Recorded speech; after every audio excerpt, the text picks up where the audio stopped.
The moon had forgotten her name. 5 years she had lived in this cottage nestled deep in the whisperwood, and not once had the silver light felt like a blessing. It was a phantom limb, a cold ache where the warmth of a pack, a mate, a purpose, used to be. The wind sang a lonely dirge through the pines, a sound that mimicked the hollow space in her chest. Tonight, the wind carried the scent of a coming storm, ozone, wet earth, and the raw, wild smell of a world about to be torn open. She pulled the worn wool blanket tighter around her shoulders, the scent of lavender and old memories clinging to the threads, and knew the storm wasn't just in the sky. It was a pressure building at the world's edge, a relentless clawing at the door of her quiet, broken life. The fire crackled in the hearth, a tame and lonely beast. It was her only companion on nights like these, when the memories were too loud and the silence too deep. Corinne traced the rim of her porcelain teacup, the steam warming her perpetually cold fingers. This little life she had carved out for herself was a fortress built of routine. She woke with the finches, tended her herb garden, sold tinctures and dried flowers in the nearby village, and returned to the suffocating comfort of her solitude before dusk. The villagers knew her as Cora, the quiet woman from the woods, a healer with sad eyes and a gentle touch. No one knew she was Corinne Ashvale, the Luna who had lost her alpha, her crown, and her soul on a battlefield 500 miles away. The first clap of thunder rattled the window panes, and she flinched, the teacup clattering against its saucer. Storms always brought him back to her. Arendor had loved them. He would stand on the highest balcony of the citadel, arms outstretched as if to embrace the lightning, his wild laughter swallowed by the wind. His wolf was a creature of primal energy, drawn to the untamed chaos of the sky. Her own wolf, a small silver creature she hadn't felt stir in half a decade, had always trembled in his presence, a mix of reverence and a desperate, aching need to be closer to his fire. Now there was only ash. The bond, once a blazing sun in the center of her being, had gone supernova the day the messenger arrived, his face pale with shock. The king has fallen. The words had been a physical blow, shattering the link between them with such violence she'd lost her voice for a month. The pack healers had called it sympathetic trauma. She knew what it was the sound of her world ending.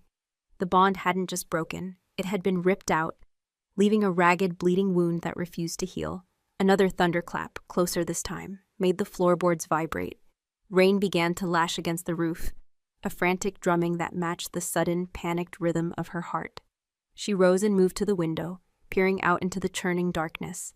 The woods were a maelstrom of whipping branches and shimmering leaves. Nothing but the storm. Still, a prickle of unease traced its way up her spine. The wards she maintained around the cottage were woven from ancient, subtle magic, designed to repel unwanted attention, to make the cottage seem smaller, more forgotten than it was. They had held for 5 years, but tonight they felt thin, brittle. She turned away from the window, her reflection a fleeting ghost in the dark glass, a woman she barely recognized. The years had stolen the regal light from her eyes, replacing it with a permanent shadow.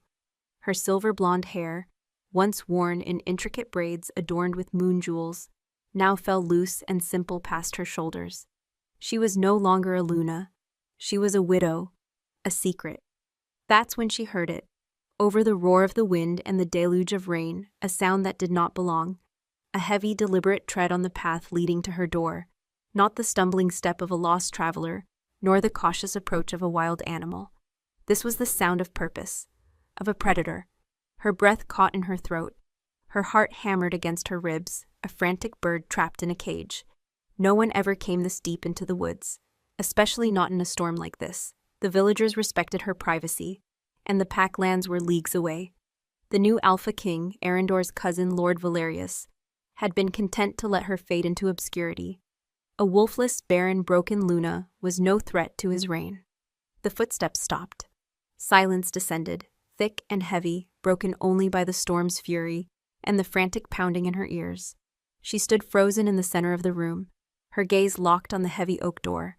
Every instinct, long dormant and dulled by grief, screamed at her. Danger, wrong, impossible. Knock, knock, knock. The sound was not a polite request for shelter. It was a demand.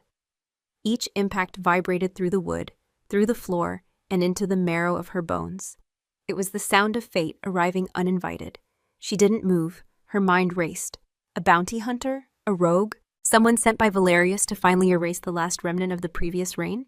She reached for the iron poker by the hearth, its weight a small cold comfort in her trembling hand.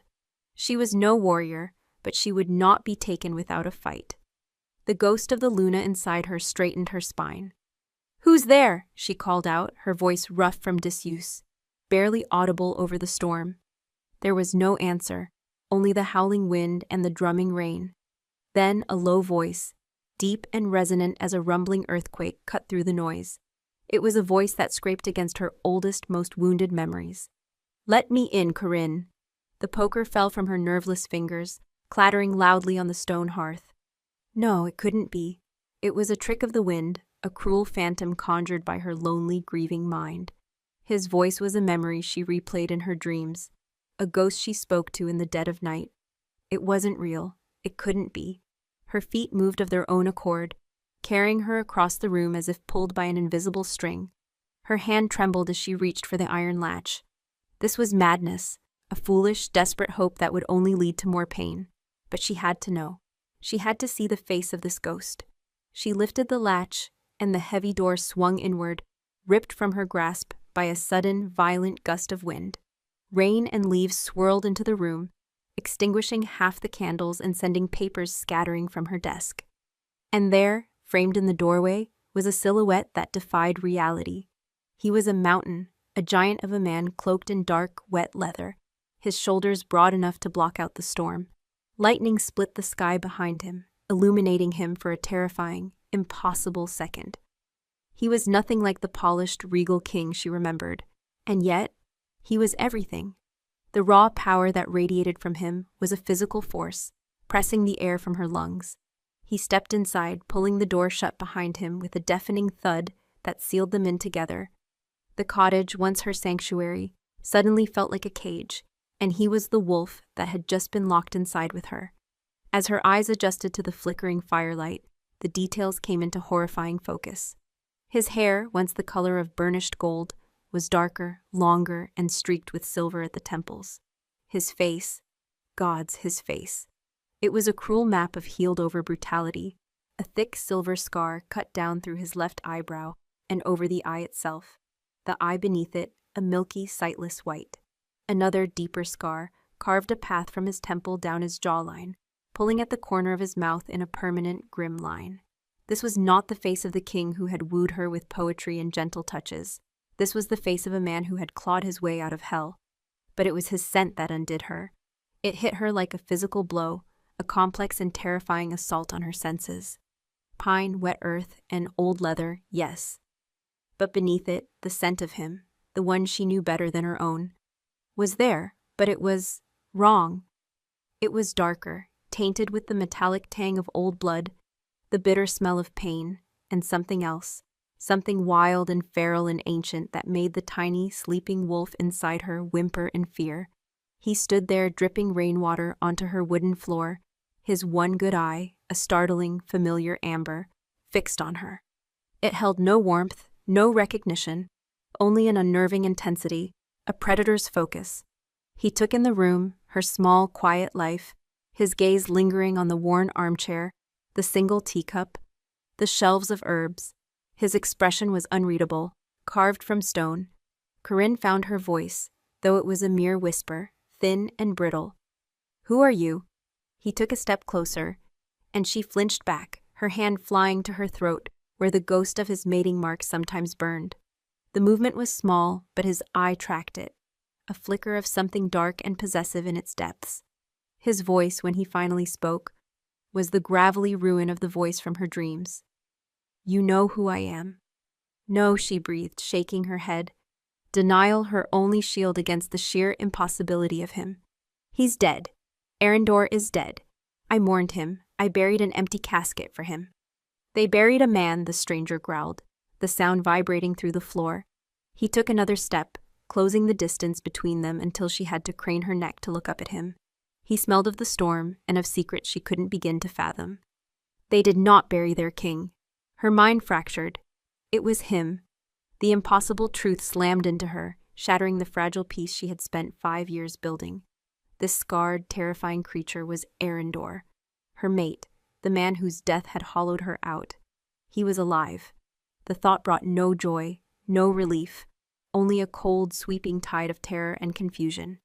If he was alive, then the last 5 years of her life had been a lie. Her grief, her exile, her brokenness, all of it built on a foundation of deceit.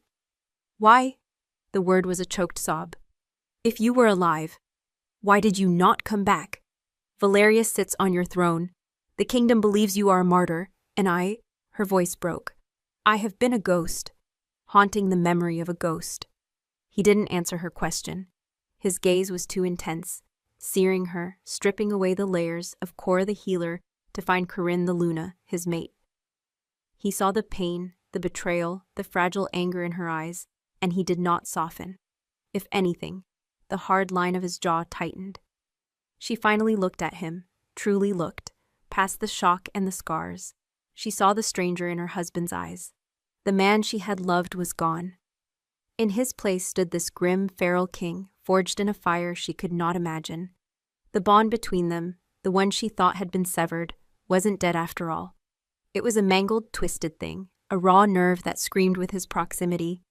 It wasn't love she felt radiating from him. It was something darker, something possessive and absolute.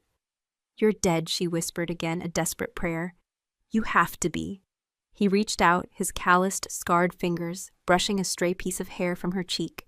His touch was not gentle. It was a brand, a shock of cold and heat that made her gasp. His one good eye burned with a possessive fire that terrified and enthralled her in equal measure. He leaned down, his voice a low, chilling promise that sealed her fate. And you, he growled, the words of vibration against her skin, are still mine. His words hung in the air, a possessive brand, still mine. The claim was an echo from another life, a ghost of a promise whispered under silken sheets in a castle by the sea. But coming from this scarred stranger, it was not a promise. It was a threat. A cage snapping shut around the fragile freedom she had built from the ashes of her heart. Corinne recoiled as if burned, stumbling back until her legs hit the edge of her writing desk. The scattered papers rustled, a flimsy shield against the sheer, overwhelming force of him. Her hand, acting on pure, primal instinct, scrambled across the desk, her fingers closing around the cold, heavy weight of her herb-grinding pestle. She raised it, her arm trembling, the stone feeling laughably small against the mountain of a man before her. Get out, she hissed, the words torn from a place of deep, visceral fear. Whoever you are, whatever cruel game you are playing, get out of my home. His one good eye narrowed, the amber light within it hardening into something ancient and unforgiving. He didn't even glance at the makeshift weapon in her hand. His gaze was locked on hers, pinning her, dissecting her. He saw not a threat, but a cornered animal baring its teeth. Put it down, Corinne, he said, his voice a low rumble that vibrated in her bones.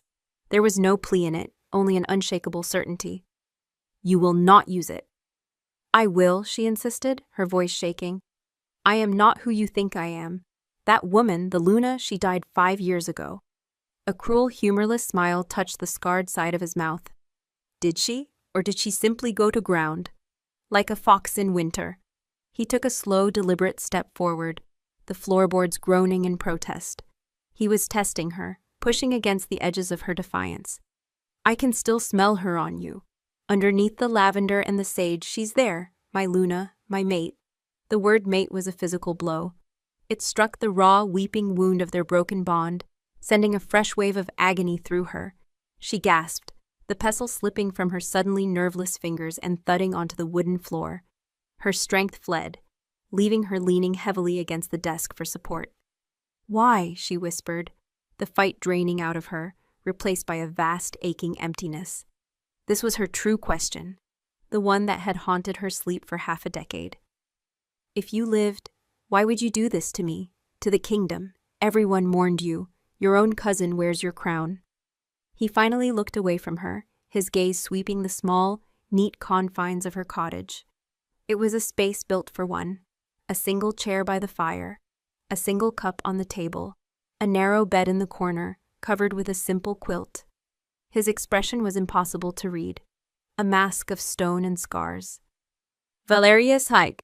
He said the name as if it were a curse, a piece of poison on his tongue. Tell me, does he wear the crown well? The question was a trap, and she knew it. The court was a distant memory, a life she had purposefully excised. I wouldn't know, she said, her voice flat. I do not concern myself with the affairs of the court. You were its queen, he countered, turning his intense gaze back on her. You think you can simply shed a life like a snake sheds its skin? I had no choice. The words erupted from her, hot and full of the bitter resentment she had buried for so long. When you died, the bond shattered. My wolf fell silent. I was a broken thing, Arendor. A wolfless Baron Luna. To Valerius, I was a symbol of a failed reign, a ghost haunting the halls. He offered me a quiet exile, and I took it. What else was I to do? Stay and watch your cousin marry some high-born she-wolf and sit her on my throne? The air in the room grew colder, charged with a sudden, lethal stillness. He moved so fast she didn't have time to react. In one long stride, he was before her, his large hands gripping the edges of the desk, caging her in. He leaned down, his face inches from hers. She could see the fatigue etched around his good eye, the white lines of the scars pulled taut across his skin. He smelled of rain and rage. No one, he growled, the sound of feral vibration that came from deep in his chest, sits on your throne. She flinched at the raw possessiveness in his voice, the absolute conviction. This was a flicker of the king she knew, the man whose will was iron, whose word was law. But it was warped, twisted through a lens of darkness and pain. It is not my throne, she whispered, shaking her head. Not anymore. It is ours, he corrected, his voice dropping, becoming something more dangerous than a growl. It was the sound of a patient predator. And we will take it back. The sheer audacity of his words stole her breath. We? There is no we. You are a ghost, a dead man. If you walk into the capital, Valerius will have you executed as an impostor before you can even speak your name. He will try, Arendor conceded, a dark glint in his eye, but he will fail, because the truth has a power that no lie can contain. He finally straightened, giving her space to breathe, though the air still felt thick with his presence. He moved towards the hearth, his heavy boots silent on the floorboards. He picked up the poker she had dropped earlier, his large hand wrapping around the iron handle. With a few deft movements, he stoked the dying embers, coaxing the flames back to life. The simple domestic act was so at odds with the violent aura surrounding him that it left her disoriented. He remained with his back to her, staring into the revitalized fire. I was not killed on the battlefield at Blackwood Ridge, he said, his voice flat, devoid of emotion, as if reciting a history that belonged to someone else. I was ambushed on my way back to the command tent. Not by the southern rebels, by my own men, the king's guard. Corinne felt a chill that had nothing to do with the storm. No, she breathed. They were sworn to you, Tarak, Kaelin. They would have died for you. They did, he said, his voice still unnervingly calm. They died trying to protect me, but there were too many. They were led by a captain loyal to my dear cousin. He paused, and the fire crackled loudly in the sudden silence. Valerius wanted more than my throne. He wanted me erased. They dragged me into the woods, broke my body, and left me for the carrion birds. She pressed a hand to her mouth, a wave of nausea rolling through her. She pictured it, the man she loved, betrayed, broken, left to die alone in the mud and blood.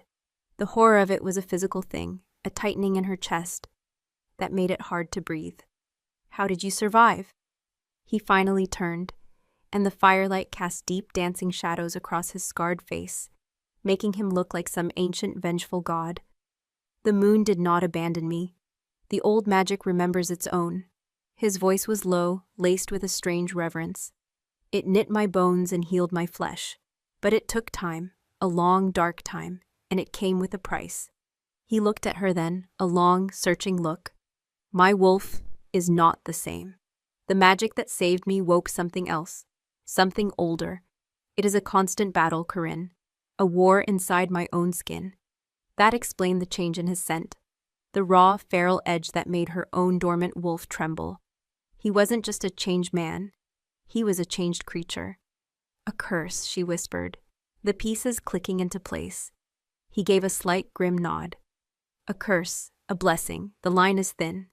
It gives me strength I never had before, but it demands things. It is hungry. The way his amber eye flickered made her blood run cold. He was talking about his own wolf, as if it were a separate entity, a beast he kept chained in his soul. Corinne sank into the chair by the desk, her legs finally giving way. The story was too large, too monstrous to comprehend. Betrayal, a coup, dark magic. Her husband, reborn as something she did not know, something she feared. Her gaze drifted to the mantelpiece, to a small object half hidden behind a bundle of dried yarrow. It was a wolf, carved from a piece of pale moonwood, its head thrown back in a silent howl. Arendor had carved it for her on their first anniversary, sitting by a fire much like this one, his clever fingers shaping the wood as he told her stories of the first wolf. His eyes followed her gaze. He saw the carving, and for the first time since he had walked through her door, the stone mask on his face cracked. A flicker of something ancient and painful crossed his features. A memory, a shared breath from another lifetime. "I told you I would always come back to you," he murmured, the words so soft she almost missed them. It was what he'd said that night, as he'd pressed the small carving into her hand. A promise, one she had believed he had broken. The ghost of the man she loved was in that single sentence, and it hurt more than his anger, more than his terrifying presence. Tears welled in her eyes, hot and bitter. "You did not come back," she choked out, the pain of 5 years of solitude and sorrow spilling over. "That man is gone. You are a stranger wearing his face." "That man was a king," he said, his voice hardening again, the moment of vulnerability gone as quickly as it had come. "This man is a survivor, and a survivor knows he cannot fight a war alone." He crossed the room and stood before her. A looming shadow. He did not touch her, but she felt his power, his will pressing down on her. "Valerius believes me dead. The pack lords who were loyal to me are either dead themselves or have bent the knee. The kingdom is balanced on a knife's edge, held together by my cousin's lies. But a lie cannot hold forever." "What do you want from me?" she asked, her voice trembling. "Sanctuary? I am no one. I have nothing to offer you. This cottage is all I have." "You have more than you know," he said, his gaze intense. "You have my name. You are my mate. The bond between us, broken as it is a wellspring of power Valerius can never touch. It is the key." "The key to what?" "To controlling the beast inside me," he said, his voice a low, chilling whisper, "and to reminding the packs who their true alpha is." He leaned down, his scarred face close to hers, his good eye boring into her soul. He smelled of the coming battle, of blood and earth and reclaimed crowns. "I did not come here for sanctuary, Corinne. I came here for my queen." "I am not a queen," Corinne said, the words as cold and sharp as shards of ice. She pushed herself away from the desk, standing tall, gathering the tattered remnants of her dignity around her like a cloak. The fear was still there, a frantic hummingbird in her chest, but it was now overlaid with a layer of glacial anger. "That queen died with her king. You are looking at a healer, a hermit. I am a woman who owns 1 dress, 2 blankets, and a garden of bitter herbs. I am not a weapon for you to wield in a war you started by refusing to stay dead." His expression did not change. Her defiance, her anger, it was all just weather to him, a storm to be waited out. He was a mountain, and she was just the wind howling against his stony face. He was unmoved. "Your anger is a shield," he stated, his voice a low, gravelly thing. "You think it will protect you. It will not. Not from Valerius, and not from me." "I do not need protection," she shot back, her voice rising. "For 5 years I have survived alone. I built this life with my own 2 hands, on the wreckage of the one you left behind.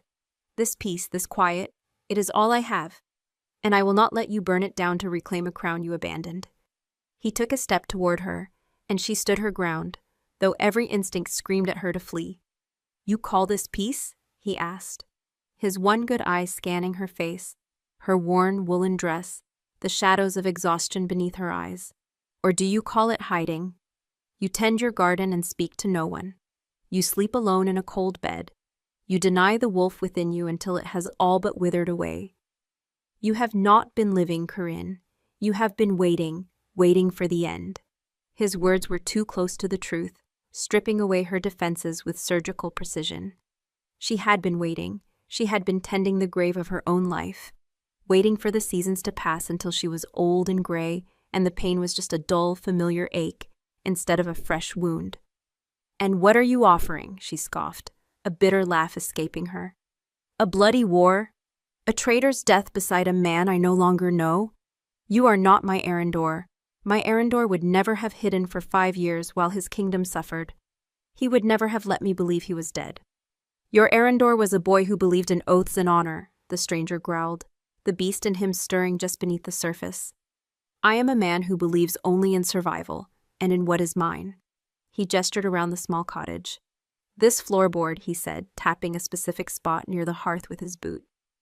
"You always said it creaked like a dying man. And that book on the shelf, Sonnets of the Summer Sea, I gave it to you on your 20th name day. I remember the way you looked when you read the inscription. Your eyes shone brighter than the moon." Her breath hitched. The floorboard, the book. Small, intimate details that an imposter could never know. It was him. The undeniable, soul-shattering truth of it settled into her bones, heavy as a shroud. This monster was her mate.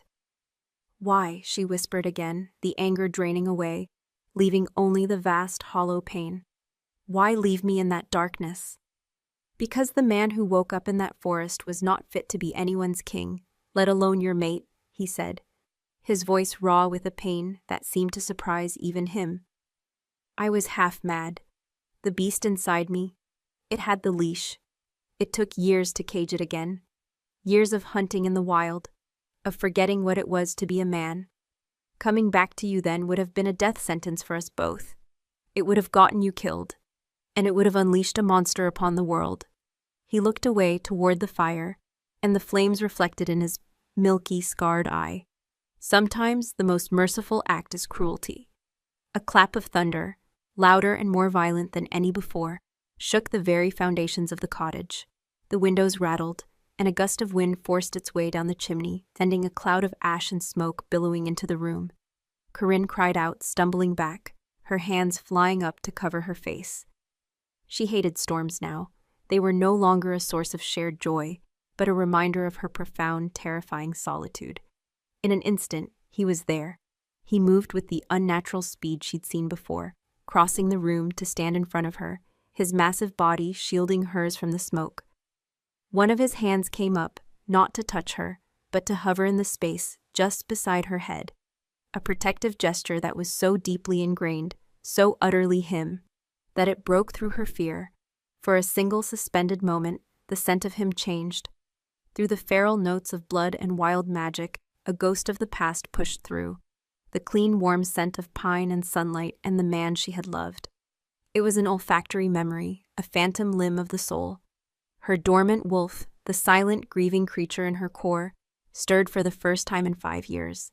It didn't wake, but it turned in its sleep, letting out a soft, aching whimper of recognition.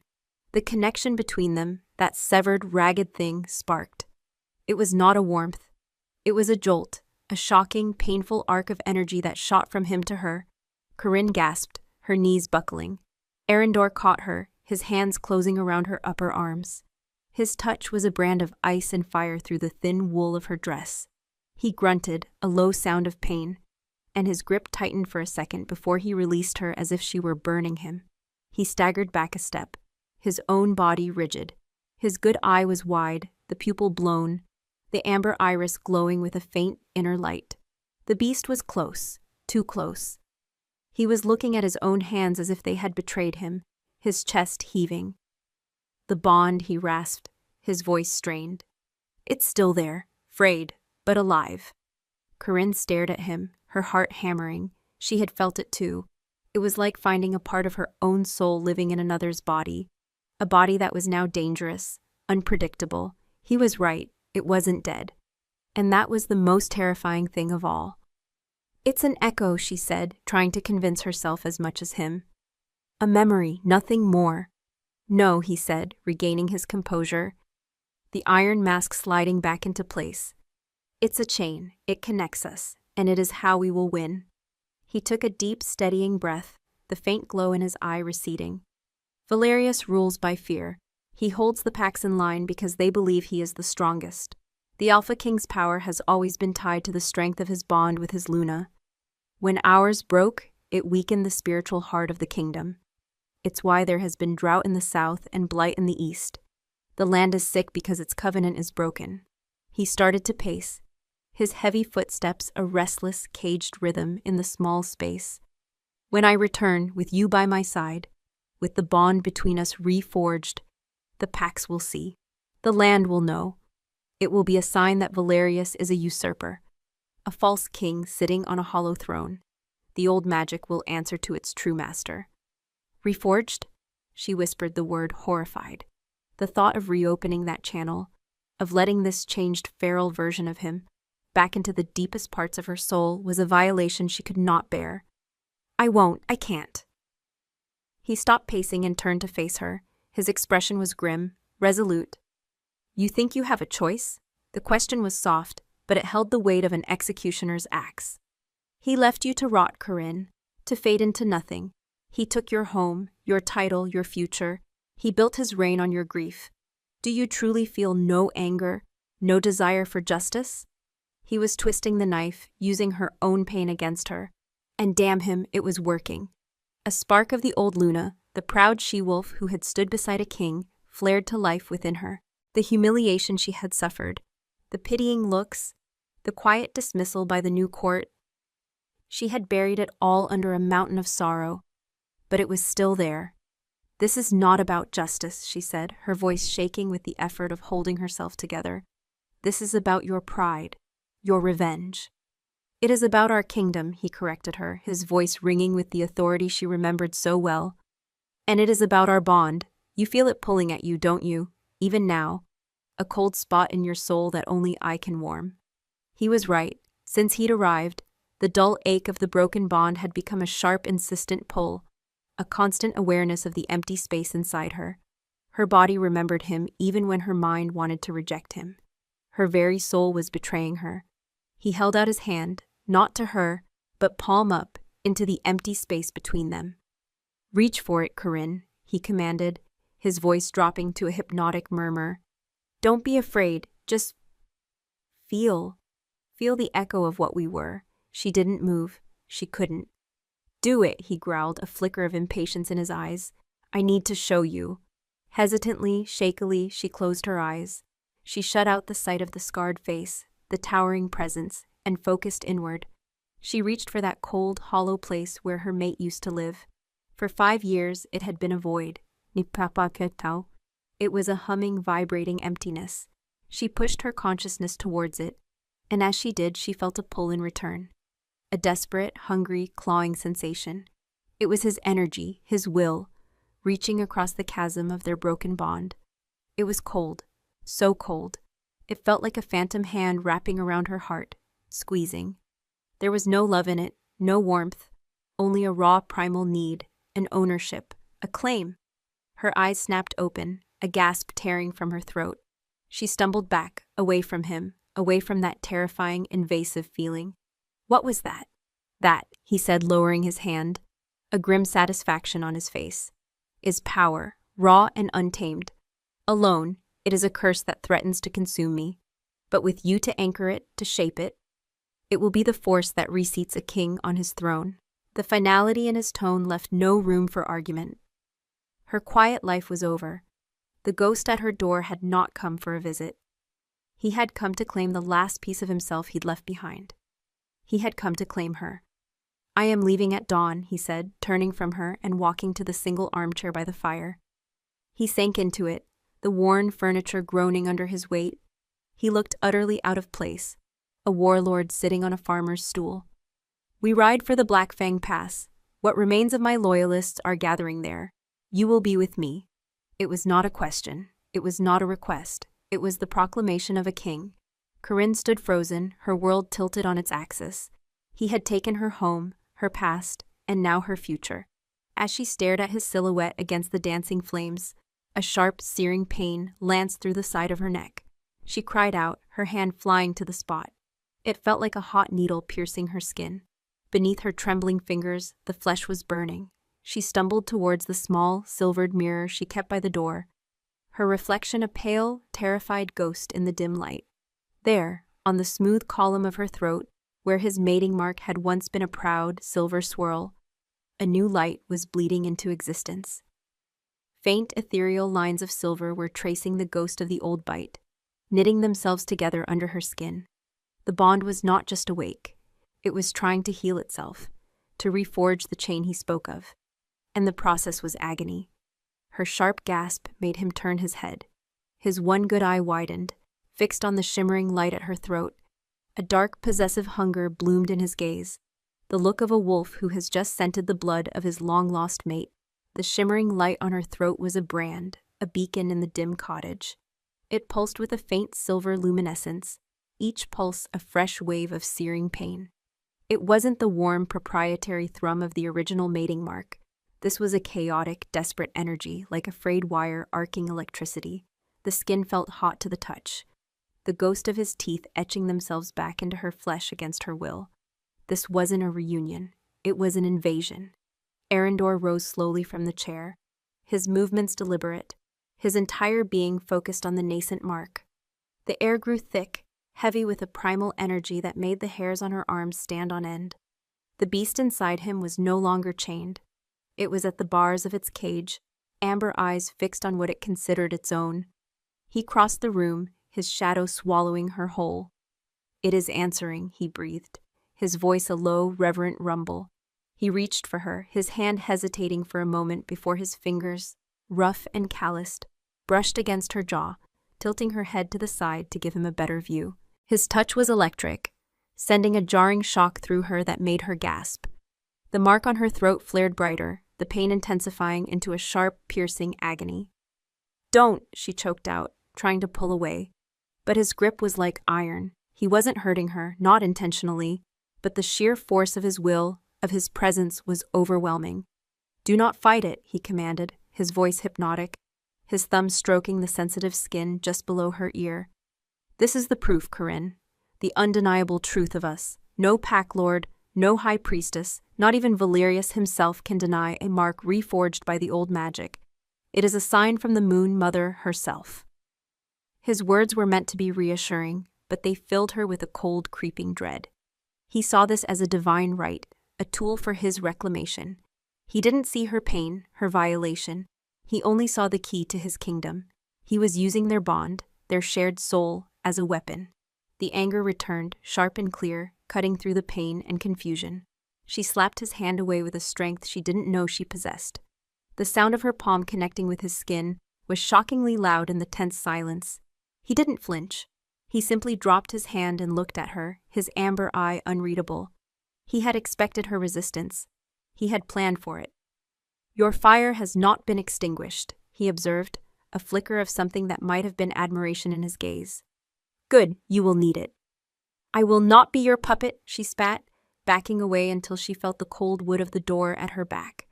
There was nowhere left to run. "I will not be your symbol. You want a queen to stand beside you? Go find some ambitious she-wolf from a powerful clan who is eager to wear a crown. Leave me to my ghosts." "No other wolf will do," he stated, his voice flat and absolute. "The bond is with you. The magic is in you. The kingdom's soul is tied to you. This is not a matter of ambition. It is a matter of destiny." Destiny. Her laugh was a broken, bitter sound. Was it my destiny to mourn a living husband for 5 years, to lose my home, my rank, my very wolf, to be reduced to a whisper in the woods? "You speak of destiny, but all you have brought me is ruin." He had no answer for that. The truth of her words stood between them, a chasm of pain and lost years. The fire in the hearth crackled, the only sound for a long moment. The storm outside had lessened its fury, the thunder now a distant, grumbling complaint. "Get some rest," he said finally, his tone brusque, the king giving an order. He turned his back on her, returning to the chair by the fire. "We leave at first light. You will need your strength." He was dismissing her. After turning her world upside down, after branding her soul anew, he was simply done with the conversation. He sat down and stared into the flames, a solitary, unmovable figure, leaving her to grapple with the wreckage of her emotions. Sleep was impossible. Every time she closed her eyes, she felt the phantom touch of his fingers, the searing pain of the reforming mark. The cottage, her sanctuary, now felt like a prison. His presence dominated the small space, his scent, that complex, dangerous mix of pine, blood, and wild magic, clung to everything. She retreated to her small bedroom, a tiny alcove separated from the main room by a threadbare curtain. She didn't bother to undress, simply collapsing onto her narrow bed, pulling the quilt up to her chin like a child hiding from monsters. But the monster was in the next room, his slow, steady breathing an unnerving reminder that this was not a nightmare. Sometime in the deep, dark hours before dawn, she drifted into a restless, feverish sleep. She dreamed of the past, of a sun-drenched courtyard and a young king with hair like spun gold. He was laughing, his eyes full of warmth, as he placed a crown of white moon blossoms on her head. The bond between them was a symphony, a perfect, harmonious chord that resonated in her very bones. His scent was clean and bright, the smell of summer and safety. He leaned in to kiss her, his lips warm and familiar. Then the dream shifted. The sky turned to lead. The moon blossoms in her hair withered and turned black, crumbling to ash. The man before her changed. His golden hair darkened, his face twisted and scarred. The warmth in his eyes was replaced by a burning, predatory glow. The symphony of their bond became a discordant shriek of pain. When he leaned in to kiss her this time, she could smell the blood on his breath, and she screamed, waking with a choked gasp. She was sweating, her heart pounding against her ribs. The room was cold, the fire in the hearth having died down to embers. A pale gray light was beginning to filter through the window. It was almost dawn. The mark on her neck throbbed with a dull, constant ache. She knew with a sinking certainty that her quiet life was over. Fighting him was like fighting the tide. He would pull her under, whether she willed it or not. If she stayed, he would take her. If she ran, he would hunt her. Her only path was forward, into the heart of his war. Perhaps there she could find a way to reclaim some part of herself. Steeling her resolve, she rose. She had nothing to pack, nothing she wanted to take from this life into the next. She splashed her face with cold water from the basin, braided her hair with numb fingers, and pulled on the only other garment she owned, a simple dark green tunic and leggings she wore for foraging, along with a pair of sturdy leather boots. When she pushed aside the curtain and stepped back into the main room, he was already standing by the door, cloaked and ready. He had not slept. The exhaustion was carved more deeply into his face, but his single eye was sharp, alert. He held out a heavy, fur-lined cloak for her. It was too large, clearly his, and smelled faintly of him. She hesitated for a moment before taking it, the act feeling like a surrender. As she wrapped it around her shoulders, its warmth a small comfort against the morning chill, she noticed 2 horses tethered outside, their breath pluming in the cold air. They were massive war horses, black as midnight, not the gentle ponies the local farmers used. He had been planning this. He had not come to her cottage hoping to persuade her. He had come to collect her. They rode in silence. He led the way, navigating the dense forest with an unerring instinct she hadn't realized she missed. He moved like a part of the wilderness, utterly at home in the deep woods. Corinne followed, the unfamiliar rhythm of the horse, a jarring contrast to the quiet, walking pace of her old life. The world felt too big, too loud, too fast. As the sun climbed higher, they left the familiar Whisperwood behind, entering the rugged, rocky terrain that led up into the mountains. The air grew thinner, colder. The bond, which had been a throbbing ache, began to change. It was no longer just pulling from him to her. It was becoming a two-way street. She could feel him. Not his thoughts, not in the clear way she once could, but the roiling chaos of his emotions. It was a maelstrom of iron-willed resolve, deep-seated rage, and a profound bone-deep weariness. And beneath it all, a constant gnawing hunger from the beast within. It was terrifying, like listening to the growl of a predator in the next room. By midday, they stopped in a sheltered ravine to rest the horses. He produced dried meat and a water skin from his saddlebag, offering them to her. She took them, her hunger a dull ache that she had been ignoring. As she ate, she watched him. He moved with a warrior's economy, checking the horse's hooves, scanning the ridge lines, his senses constantly on high alert. "They will be hunting for you, Gitan," she said, breaking the silence. It wasn't a question. "Valerius will not know I have returned," he replied, not looking at her. "Not yet. The men who ambushed me were slain to a one by the thing that saved me. My cousin believes his secret is safe." "Then who are you hiding from?" He finally looked at her, his amber eyes shadowed and grim. "There are other things in the woods, Corinne. Older things. The magic that saved me, it left a scent. It attracts unwanted attention." Before she could ask what he meant, a sound echoed from the rocks above them. A low guttural growl that was not wolf, nor bear, nor any creature she knew. It was a wet, rasping sound, full of ancient malice. The horses shied, their eyes rolling in terror. Arendor was on his feet in an instant, a long, wicked-looking blade appearing in his hand, as if from nowhere. "Stay behind me," he ordered, his voice dropping into a lethal calm. He pushed her back toward the shelter of a rock outcropping. From the shadows of the ridgeline, something emerged. It was vaguely canine in shape, but far too large, its body emaciated and covered in patchy black fur. Its limbs were too long, moving with an unnatural, joint-snapping gait. But its head was the stuff of nightmares. It had no eyes, only smooth, stretched skin over empty sockets. Its jaw unhinged impossibly wide, revealing rows of needle-like teeth. A long black tongue lolled from its mouth, tasting the air. "A shadow hound," Arendor breathed, a note of grim recognition in his voice. "So they have scented me." The creature let out a horrifying, shrieking howl that scraped at Corinne's nerves. It launched itself from the ridge, landing silently on the ravine floor. It was a thing of pure, predatory hunger. The beast inside Arendor roared in answer to the challenge, a wave of raw power that she felt through the bond. The air around him seemed to shimmer, his scent thickening with ozone and feral rage. He met the creature's charge head-on. It was not a fight. It was a collision of monsters. The shadow hound was unnaturally fast, its claws scrabbling for purchase, its jaws snapping. But Arendor was faster. He moved with a brutal, fluid grace that was terrifying to behold. He was not the elegant swordsman she remembered from tournament days. This was something primal. He ducked under a wild slash of claws and drove his blade deep into the creature's flank.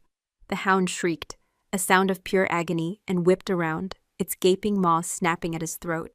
He caught its jaw in his free hand, his muscles straining as he held the snapping teeth inches from his face.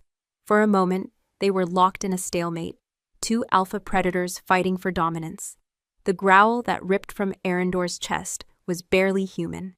Then, with a roar of effort, he forced the creature's head back, exposing its neck. His blade flashed in the gray light, a silver arc of death. He severed the creature's head in a single, powerful stroke. The body convulsed and then fell limp, dissolving into a puddle of black, viscous shadow that quickly evaporated, leaving nothing behind. Arendor stood panting, his chest heaving, his knuckles white where he gripped his sword. Dark blood, the creature's she hoped, was splattered across his face and leathers. The feral energy still rolled off him in waves, the beast still close to the surface. He turned to her, his one good eye glowing with a terrifying golden light. He was looking at her not as a man looks at a woman, but as a wolf looks at his mate after a kill, possessive, triumphant, dangerous. "You see now," he said, his voice a low growl. "This is the world I have lived in. This is the war I fight every day. Alone I am a monster fighting monsters, but with you—" He took a step towards her, the bloody sword still in his hand. "With you I can be a king again." She stared at him, at the blood on his face, and the otherworldly light in his eye, and for the first time, she understood. He wasn't just offering her a crown, he was offering her a cage. But he was also offering her the only shield she had against the new, terrifying world he had dragged her into. The phantom scent of the dissolved shadow hound, a smell like burnt ozone and decay, clung to the cold mountain air. Corinne's heart was a frantic drum against her ribs, the residual terror of the attack leaving her breathless. She watched Arendor wipe the black, viscous blood from his blade on the coarse grass, his movements economical and precise. The feral glow in his eye had receded, but the predatory stillness remained. He was a weapon, honed and sharpened by 5 years in a brutal, unforgiving wilderness. He had saved her. The thought was a disorienting one. This scarred, terrifying stranger, this king of ghosts, had placed his body between her and a creature from a nightmare. He had protected her. The primal, instinctual part of her, the long-dormant she-wolf, recognized the act for what it was. The duty of a mate. It was a flicker of warmth in the icy landscape of her fear, a confusing and unwelcome sensation. "Are you hurt?" His voice was rough, pulling her from her thoughts. She shook her head, unable to find her own voice. She was clutching the rough bark of a pine tree, her knuckles white, her body still trembling. He sheathed his sword and walked to the waterskin, bringing it to her. "Drink," he ordered. It was not a gentle suggestion. He held it to her lips, and she drank. The cold water a shock that helped to clear her head. His fingers brushed against her chin as he steadied the skin, and the brief, accidental touch sent another jolt through the reforming bond between them. This time it was less pain and more a disorienting wave of his own emotions. The lingering adrenaline of the fight, a grim satisfaction in the kill, and a deep current of bone weariness that she now recognized as a permanent part of him. "What was that thing?" she finally managed to ask, her voice barely a whisper. "A harbinger," he said, turning away to repack their meager supplies. "They are drawn to powerful, unstable magic. My resurrection, as the court would call it, is a beacon for them. They are scavengers of the supernatural, drawn to things that should not be." He paused, his back to her. "They will not be the last." The implication hung heavy in the air. The path he was forging back to his throne was not just a political one. It was a path through a world of shadows and monsters she had never known existed. The old tales of dark creatures, the stories mothers told their pups to keep them from wandering into the deep woods, were real. And her mate, her king, was now one of them. They rode on, the silence between them now filled with unspoken questions and the fresh memory of violence. The landscape grew harsher, the trees more sparse and twisted, the wind a constant, keening cry. They were climbing into the heart of the mountains, a place of exile and secrets. As dusk began to purple the sky, they crested a high ridge. Below them, nestled in a hidden, narrow valley, was a faint orange glow, a campfire. As they drew closer, she could make out the shapes of men huddled around it, the glint of firelight on armor and drawn weapons. Sentries, posted in the rocks above the camp, materialized from the shadows.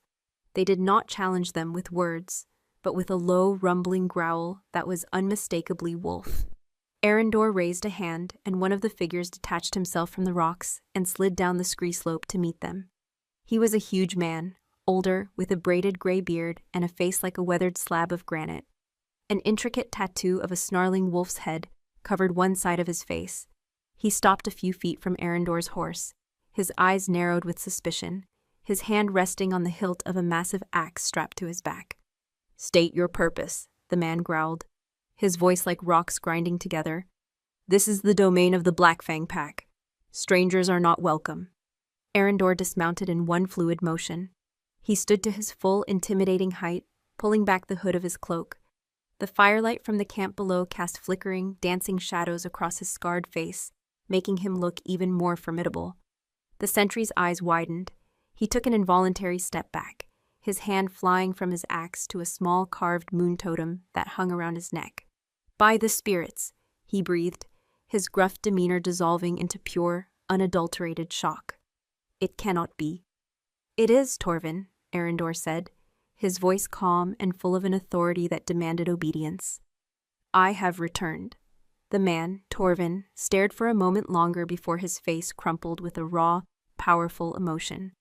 He dropped to one knee, bowing his head, his huge frame trembling.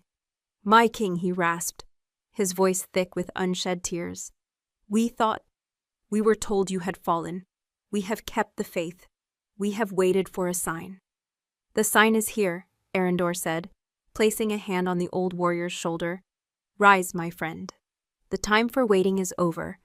The time for war has begun." As they were led into the camp, a ripple of shock and disbelief spread before them. Men and a few women rose from their places around the fire, their conversations dying into stunned silence. These were not the polished knights of the royal court. They were hard-faced, grim-eyed warriors, clad in leather and fur, their weapons well used. They were the remnants of the packs that had been fiercely loyal to Arendor, those who had refused to bend the knee to Valerius and had been driven into exile in the mountains, the outcasts, the rebels. Corinne, trailing behind Arendor on her horse, felt dozens of pairs of eyes on her. They were looks of confusion, of suspicion. They recognized her as the Luna they had once revered. But seeing her here, beside this ghost of their king, made no sense. She pulled the hood of her cloak lower, feeling like an imposter. Arendor stopped in the center of the camp. "You have honored your oaths," he said, his voice booming across the small valley, a king addressing his troops. "You have kept the old ways and refused the lies of a usurper. For 5 years you have held the heart of this kingdom in your hands, and for that I thank you." He paused, letting his words sink in. "I did not fall at Blackwood Ridge. I was betrayed, left for dead by men who wore my colors, on the order of my own blood, but the land remembered its king. The magic that binds us all refused to let me die." He turned and held a hand out to her. "And it did not forget its queen. It was a command." Reluctantly, she slid from her horse and walked to his side, her legs unsteady. He took her hand, his grip firm and unyielding, and pulled her forward into the firelight. Then he pushed back the hood of her cloak, revealing her face to the assembled warriors. A collective gasp went through the crowd, but it wasn't her face they were staring at. It was the faint silver light pulsing on her throat. The reforged mark. "The bond!" someone shouted from the back. "The mother has blessed them!" another cried out. Torvin, the old warrior, stepped forward, his eyes wide with awe as he stared at her throat. "It is true, then. The covenant is not broken. It is renewed." He looked from the mark to Arendor's scarred face. "This is the sign we prayed for, my king. The Pax will answer this call. The land will answer." They were not looking at her, Corinne realized. They were looking at a symbol, a relic. She was the proof of his divine right, the living vessel of his legitimacy. Arendor had known this would happen.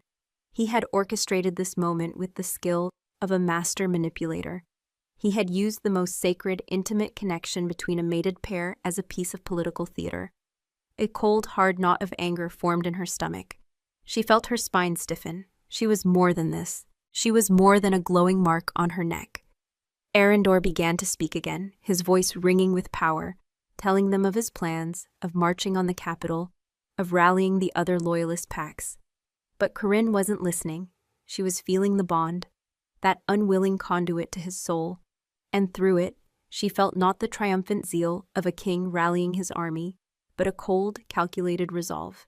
He was using their reverence, their faith, just as he was using her. This wasn't about destiny or divine right.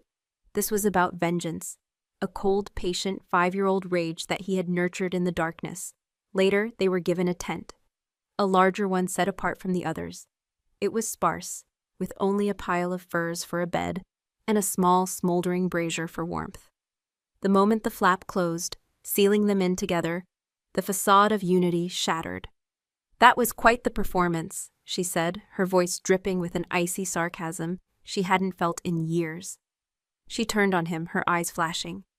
"You paraded me out there like a prize sow, showing off my brand. Is that all I am to you, a glowing sigil to rally your troops?"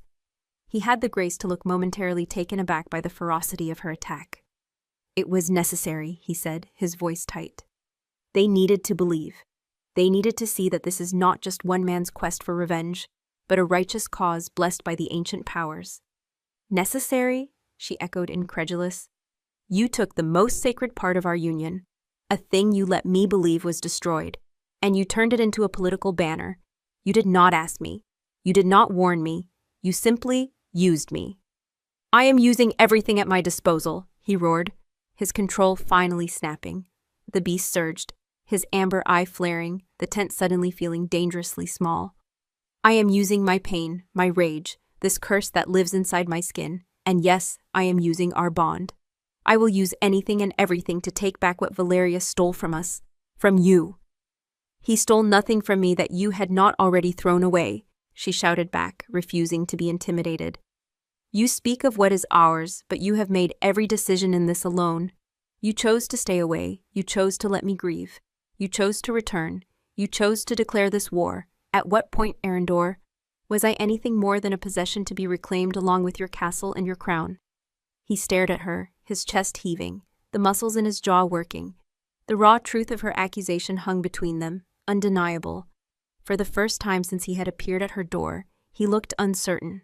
He looked like a man who had been alone for so long, he had forgotten that other people had wills of their own. When I was in the dark, he said, his voice dropping to a low, rough whisper, the anger gone, replaced by a deep, haunting pain. When the beast was all I knew, the only thing I had was the memory of you, your scent, the sound of your laughter. It was the one thread that led me back to being a man. The thought of you, safe.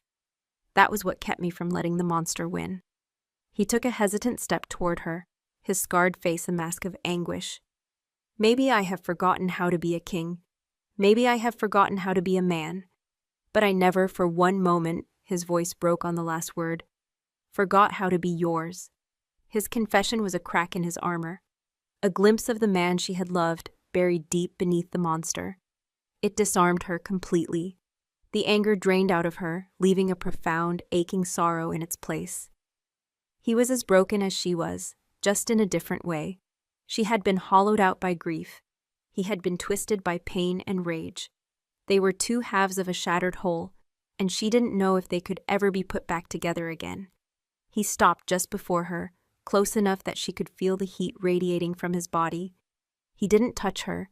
He just looked at her, his single amber eye filled with a desperate, lonely hunger that had nothing to do with crowns or kingdoms. It was the ancient, soul-deep longing of a wolf for his mate.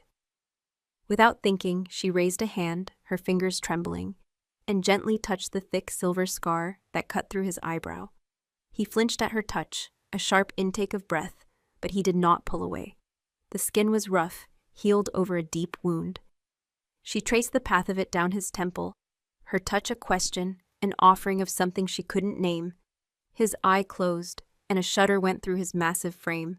A low guttural sound, halfway between a growl and a groan of pain, rumbled in his chest. The bond between them flared, not with pain, but with a wave of pure, undiluted longing so powerful it made her knees weak. He captured her hand, his fingers wrapping around hers, and pressed her palm flat against his scarred cheek. His skin was rough with stubble and cold from the mountain air. He leaned into her touch like a starving man offered a crust of bread, a desperate, silent plea that shattered the last of her defenses. He was still in there, her Arendor, trapped inside the King of Shadows. The moment stretched, thin and fragile as a spider's thread spun in the moonlight. Her palm was pressed against the ruin of his face, and through that single point of contact, 5 years of his lonely, brutal hell poured into her. It was not a thought, but a feeling, a tidal wave of ice-cold loneliness, of a rage so deep it had become a part of his blood, and beneath it all, a desperate, clawing need for an anchor in a storm that never ended. She was that anchor. She had always been. His breath hitched, a ragged sound, and the beast within him, the one she could feel pacing at the edges of the bond, went quiet. It was not tamed, but momentarily soothed by a touch it had starved for what must have felt like an eternity. He did not move, did not breathe, as if he feared the slightest motion would shatter the spell and send her fleeing from him again. Arendor, she whispered, the name feeling foreign and yet perfectly familiar on her tongue. It was the first time she had said it without accusation, without fear. It was just his name. The name of the man, not the monster. He gave a shuddering sigh, his own hand covering hers, pressing it more firmly against his skin. His fingers were cold, but his skin was burning. The contrast was a dizzying testament to the war raging inside him. He was a man made of fire and ice, and she was standing at the very heart of his storm. This fragile truce, this unspoken confession of mutual brokenness, was so profound that when the voice came from outside the tent, it felt like a physical blow. "My king?" Torvin's gravelly voice was hesitant, respectful, but it sliced through the intimacy of the moment like a blade. Arendor flinched as if struck. He dropped her hand and stepped back, the distance between them yawning once more into a chasm. The king's mask slammed back into place, but this time Corinne could see the cracks in it. She saw the flicker of loss in his eye before it was banked and hidden away. He turned to the tent flap, his voice once again the commander's cold baritone. "Enter." The old warrior stepped inside, his gaze carefully fixed on Arendor, though Corinne could feel his curiosity like a palpable force. Torvin was the alpha of the exiled Blackfang pack, and his loyalty to Arendor was absolute, but he was also wise. He saw the shift in the air, the charged silence that spoke of more than just a royal reunion. "A rider has come from the lowlands," Torvin reported, his voice grim. "One of our scouts. He brings word from the Stonemaw pack." Arendor's posture straightened, the brief moment of vulnerability erased by the pressing weight of his war. "And?" "Lord Boren is a nervous stag in a wolf's wood," Torvin said with a gruff sigh.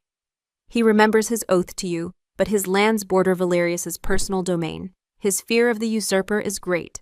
He has declared neutrality. He will not raise his banners for Valerius, but neither will he raise them for a ghost." Arendor's jaw tightened, a muscle pulsing in his scarred cheek. "Boren was always a cautious fool. His neutrality is a coward's blade that cuts us both. We need his territory to secure the southern pass. Without it, our approach to the capital is exposed." "What are your orders, my king?" Torvin asked, his hand resting on the pommel of his axe, ready for a command of blood and battle. "We will force his hand," Arendor decided, his voice cold as mountain stone. "A show of strength. We will march to his border and remind him that the true alpha does not beg for loyalty. He commands it." A chill went through Corinne. This was the stranger speaking, the feral king who knew only dominance and survival. This was the path to a bloody, brutal civil war, turning pack against pack. The old Arendor, the diplomat, would have sought another way. "No," she said, the word quiet but firm. Both men turned to look at her, surprised by her interruption. Torvin looked scandalized, but Arendor's gaze was sharp, questioning. She stepped forward, pulling the fur-lined cloak tighter around herself, not for warmth, but as a shield. "Lord Boren is a proud man," she said, her voice gaining strength. "If you march on his lands, you will shame him. You will turn his fear into defiance, and his neutrality into an alliance with Valerius. He will fight you, not because he is loyal to the usurper, but because you gave him no other choice. You will win, but you will have spilled the blood of our own people and gained an enemy for life." Arendor's eye narrowed. "What do you propose, then? That we send him a politely worded request?" "I propose we use a weapon you have forgotten you possess," she countered, meeting his intense gaze without flinching. "Diplomacy. You may not remember, my king, but a pack is not ruled by the alpha alone. Its heart is its Luna." She looked from Arendor to Torvin, whose expression was slowly changing from shock to dawning respect. "Boren may be a proud alpha, but he loves his mate. And his mate, Alara, was once my friend. She is a woman of great sense and greater loyalty to the old ways. She will not be swayed by fear, but by truth." She turned her attention fully back to Arendor. "Let me send her a message, not a royal decree, but a letter from one woman to another. Let me tell her what I have seen. Let me show her the truth of the reforged bond. An alpha may be moved by a show of force, but a Luna is moved by the pulse of the land, by the health of the bond. Alara will listen, and where she leads, Boren will eventually follow." The tent was silent. Torvin stared at her, his mouth slightly agape, seeing not a broken relic, but the Luna he remembered. Wise, strategic, and fierce in her own way. Arendor looked at her for a long, searching moment. He saw not just the woman he longed for, but the queen he had forgotten he needed. He saw a partner. A subtle, dangerous smile touched the corner of his scarred mouth. "A queen's move," he murmured, the words a low rumble of approval. He gave a sharp nod. "Torvin, see that the Luna has parchment and ink. Send her message with our fastest rider. We will give her words a chance to fight this battle before our swords." Torvin bowed low, a new and deeper respect in his eyes. "Yes, my king, my queen." He backed out of the tent, leaving them alone once more. The tension in the air was different now. It was no longer the friction of conflict, but the hum of a partnership rediscovered. "You were always better at that part of it," Arendor admitted, his voice quiet. "The hearts and minds. I only ever understood the blade. You understood poetry, she reminded him softly. You understood the stars. Don't let the beast make you forget the man. His expression darkened. The beast is never far. It's hunger, the fight. It frayed the bond between us. It is why it causes you pain. The connection is unstable. It is a wound that keeps tearing itself open. He walked to the tent flap, pushing it aside and looking out at the moon, which was now high and full, bathing the valley in its ethereal silver light. There is a way, he said, his back to her. An old ritual. It is not spoken of anymore. A mending. It will not heal the bond completely. Only time and trust can do that. But it will stabilize it. It will braid the frayed ends of our souls together so they do not cause such pain, so they can bear the weight of what's to come. What does it require? She asked, her heart beginning to beat a little faster. He turned to face her, his silhouette framed by the stark moonlight. It requires trust, he said, his voice heavy. You must willingly open the bond to me. You must let me in, past the pain and the anger. And he paused. I must let you see the beast, all of it, without fighting it, without hiding it. We must let our souls stand bare before each other under the Moon Mother's gaze. It was the most terrifying and tempting offer she had ever received, to feel the full force of what he had become, willingly. But the thought of ending the constant jarring pain of the frayed bond, of turning that agonizing static into something stable, it was a powerful lure. It was a chance to face the monster and perhaps, finally, find her mate again. I will, she said, her voice a steady whisper. He led her from the camp, up a winding, barely there path to a secluded ledge high on the valley wall. In the center of the ledge was a single ancient stone, flat-topped and covered in moss and faint spiraling carvings that seemed to drink the moonlight. The air here was thin, cold, and utterly silent, save for the sighing of the wind. They stood on opposite sides of the stone altar, the world falling away below them. Give me your hand, he commanded softly. She placed her hand palm up on the cold stone. He covered it with his own. His skin was a shock of warmth in the frigid air. Now place your other hand over the mark. She did, her fingers trembling as they covered the throbbing, sensitive skin on her throat. He laid his free hand over hers, sandwiching her hand between his warmth and the pulsing energy of the mark. He closed his eyes. Do not be afraid, he whispered. Whatever you feel, hold on to me. He began to chant. The words were not of their common tongue, but of the old tongue, the language of magic and wolves.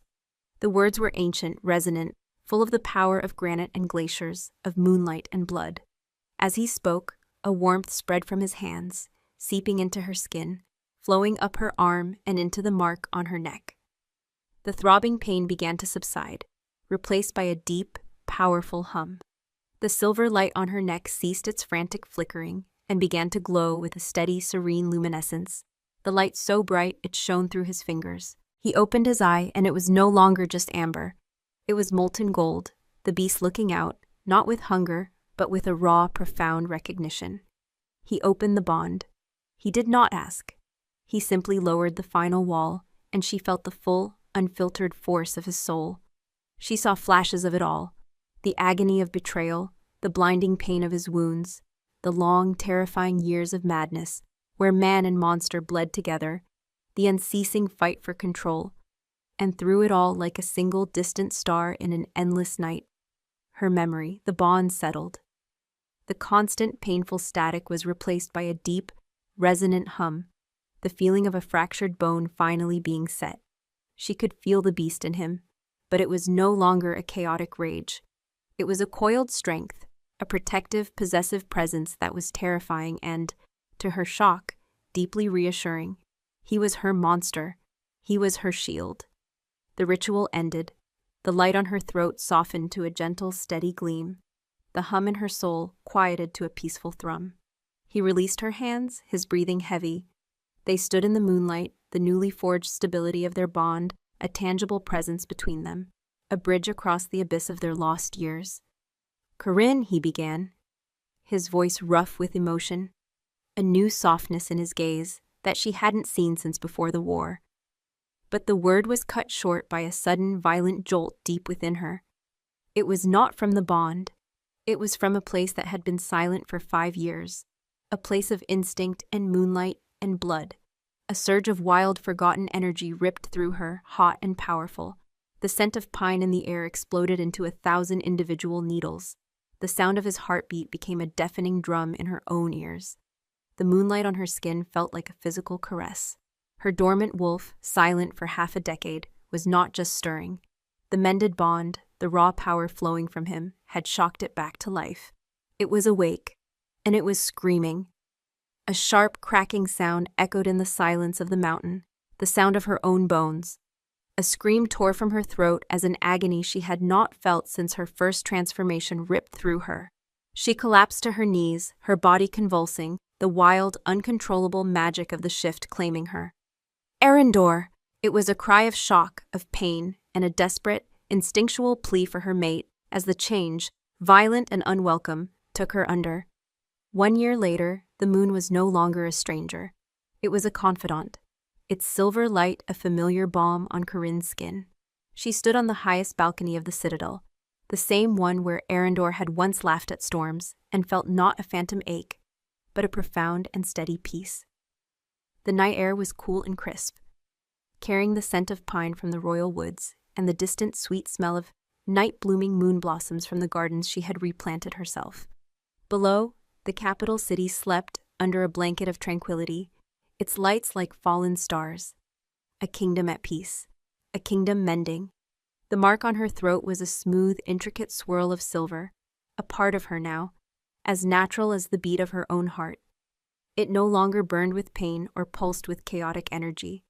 It was a quiet, constant hum of connection, a low and lovely song that played only for her, a song that told her, always, where her mate was. The past year had been a whirlwind of blood, steel, and fragile hope. The memory of her first shift in 5 years, there on that mountain ledge, was still a sharp, vivid thing. It had been agony, her human body fighting a transformation it had long forgotten. But Arendor had been there. He hadn't tried to stop it. He had knelt before her, his own wolf rising to the surface, and his presence, immense, powerful, and utterly focused on her, had been a lighthouse in the storm of her pain. He had guided her through it, his voice a low growl of encouragement in her mind, through the newly mended bond, his wolf calming the terror of her own. When she had finally stood on 4 paws, a silver she-wolf reborn, she had looked into the molten gold of his eye and felt not fear, but a homecoming. Her letter to Ilara Stonemaw had worked. The Luna, seeing the truth in Corinne's words and feeling the shift in the land's own spirit, had persuaded her proud mate to stand with their rightful king. Lord Boren's allegiance was the first stone in an avalanche. Other packs, hearing the news of the king's impossible return and the Luna's reawakened power, threw off the yoke of Valerius's fearful reign. The war had been short but brutal. Valerius, cornered and desperate, had fought with the viciousness of a trapped animal. But he had been fighting against more than just an army. He was fighting against a legend reborn, against the very magic of the land, which now answered to its true Alpha and Luna. The final confrontation had not been on a battlefield, but in the great throne room. Valerius, gaunt and wild-eyed, had stood before the twin thrones, his remaining guard broken. He had looked at Arendor, at the scars that spoke of a journey through hell, and then at Corinne, her silver wolf sitting calm and watchful at her side. He had seen the steady, unbreakable light of the bond that flowed between them, and in that moment, he knew he had lost. He had not been defeated by a sword, but by a love he had tried, and failed, to erase. Arendor had offered him a swift end, the justice of a king, not the vengeance of a monster. Now, a year on, the ghost had been laid to rest. The work of healing a fractured kingdom was slow and arduous, but it was work they did together. Arendor, with his unshakable strength, re-established order and security, and Corinne, with the wisdom she had earned in solitude, traveled the realm, speaking with the Lunas, mending the torn fabric of the packs, and reminding them that true strength was not in dominance, but in unity. A familiar footstep, heavy and yet impossibly soft, sounded on the stone behind her. She didn't need to turn. The hum of the bond intensified, a warm tide washing through her. A pair of strong arms wrapped around her from behind, pulling her back against a chest as solid as the mountain they had been reborn on. He rested his chin on her shoulder, his scarred cheek brushing against hers. His scent, that unique blend of pine and wildness, was no longer a threat. It was the smell of home. "You are thinking too loudly, my love," he murmured, his voice a low rumble that vibrated through her. The beast was still there, she could feel its deep, quiet power, but it was a guardian now, not a jailer. It was at peace because its mate was safe. "I was just remembering," she whispered, leaning her head back against his shoulder. "The cottage?" he asked, his voice soft. "The storm," she clarified. "I used to hate them. Now," she trailed off, looking at the clear, starry sky. "Now you know that even the most violent storm passes," he finished for her, his lips brushing the shell of her ear. "And that sometimes they wash the world clean." She turned in his arms to face him. The moonlight was kind to his face, softening the harsh lines of his scars, turning them into silver rivers on a landscape she had come to know better than her own. His one good eye held a universe of love and a quiet, profound gratitude that still, after all this time, stole her breath. He was no longer the golden, laughing king of her youth, nor was he the feral, vengeful ghost from the woods. He was both, and something more. He was hers. "Your wolf is quiet tonight," she said, raising a hand to trace the scar that cut through his eyebrow. He no longer flinched from her touch. He leaned into it, his eye closing in contentment. "She knows she is home," he answered, his voice thick with emotion. He caught her hand and brought it to his lips, kissing her palm with a reverence that made her heart ache. This love was nothing like the bright, easy love of their youth. That love had been a sunlit meadow. This was a forest, ancient and deep, its roots entangled in earth that had been watered with blood and tears. It was stronger for the breaking, more resilient for the scars. It was a wild and sacred thing. He lowered his head, his forehead resting against hers. Through the bond, she felt not just his love, but his awe of her, his unending respect for the strength she had found in her own ashes. And she sent back her own love, her acceptance of all that he was, the king, the man, and the monster, and her unwavering certainty that he was exactly where he was meant to be. The dead had risen. The kingdom was reborn, and their love, once buried under 5 years of winter, had not returned the same. It had returned stronger, wilder, and truer than it had ever been before. He kissed her then, a slow, deep kiss, under the watchful gaze of the moon, and in the perfect silent harmony of their mended souls, Corinne knew that their story was not about a king reclaiming his crown, but about two halves of a single soul finding their way back home.